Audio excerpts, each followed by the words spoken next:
Alright, buckle up, folks. It's time to dive into Harry Potter and the Half-Blood Prince, the sixth book in the series, where teenage angst meets dark magic, and everyone's hormones are raging harder than a Quidditch match on fire. If you thought Hogwarts was crazy before, just wait till you see the chaos this year. We're talking love potions, cursed jewelry, and a plot that twists and turns constantly. So let's get started. We kick things off with Harry Potter, our ever-disheveled hero, spending another miserable summer with the Dursleys. But this time, things are a bit different. Dumbledore shows up at Privet Drive, treating the Dursleys to a magical light show and some much-needed humiliation. Dumbledore's here to whisk Harry away, but not before dropping a bombshell.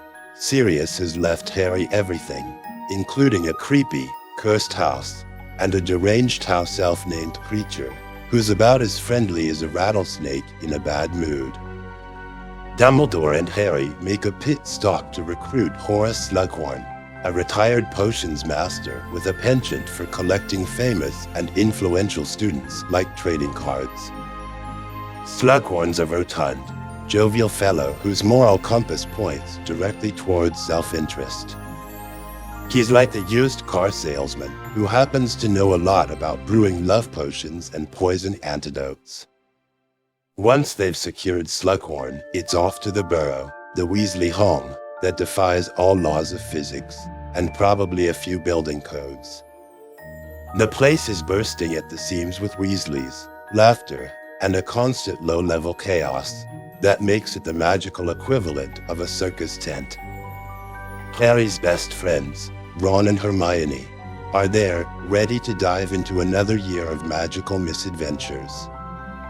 At Hogwarts, things kick off with the announcement that Snape, the greasy-haired, perpetually scowling potions master, is now the defense against the dark arts teacher.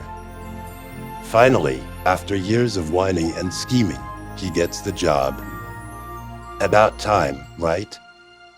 He shouldn't get too comfortable, because we all know that position is cursed. Slughorn takes over potions, and on Harry's first day, he finds an old, battered textbook filled with handwritten notes and spells.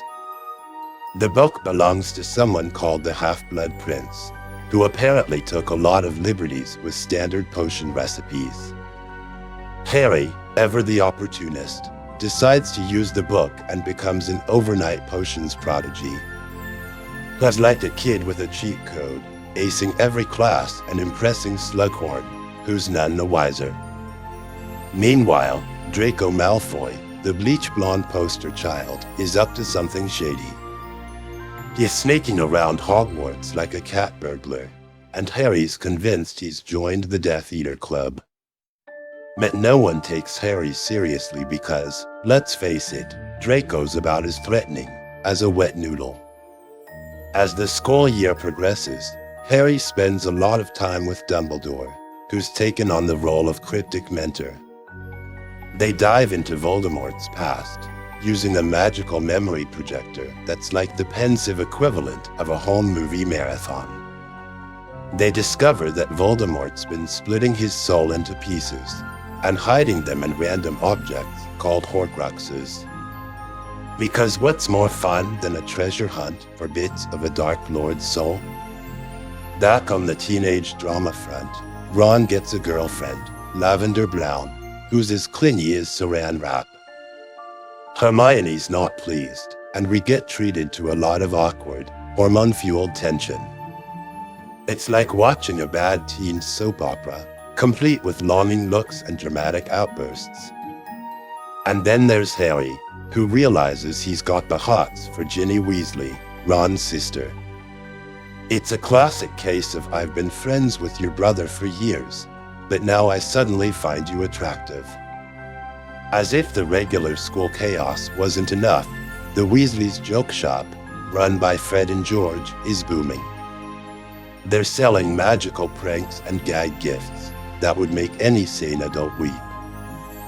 These two have turned mischief into a profitable business, proving that you can make a living off mayhem if you're clever enough. The climax of the story comes when Dumbledore and Harry go on a dangerous field trip to retrieve one of Voldemort's Horcruxes. They end up in a creepy cave with a lake full of undead creatures and a potion that makes you hallucinate your worst fears. Dumbledore drinks the potion, gets seriously messed up, and Harry has to fend off the inferi, zombie wannabes, with fire. They escape, but Dumbledore's in bad shape. Back at Hogwarts, things go from bad to worse. Draco finally makes his move, letting Death Eaters into the castle via a vanishing cabinet. There's a showdown in the astronomy tower, and Dumbledore, weakened from the potion, is disarmed by Draco. But it's Snape who delivers the killing curse, sending Dumbledore plummeting off the tower. Turns out, Snape was working with Dumbledore all along in a convoluted plan that makes a Rube Goldberg machine look straightforward.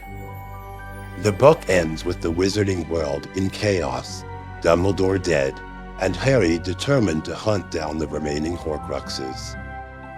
He's got a mission now, and it's clear that the final showdown with Voldemort is on the horizon. So there you have it, Harry Potter and the Half-Blood Prince, a tale of teenage drama, dark secrets, and a school that should really consider hiring better security.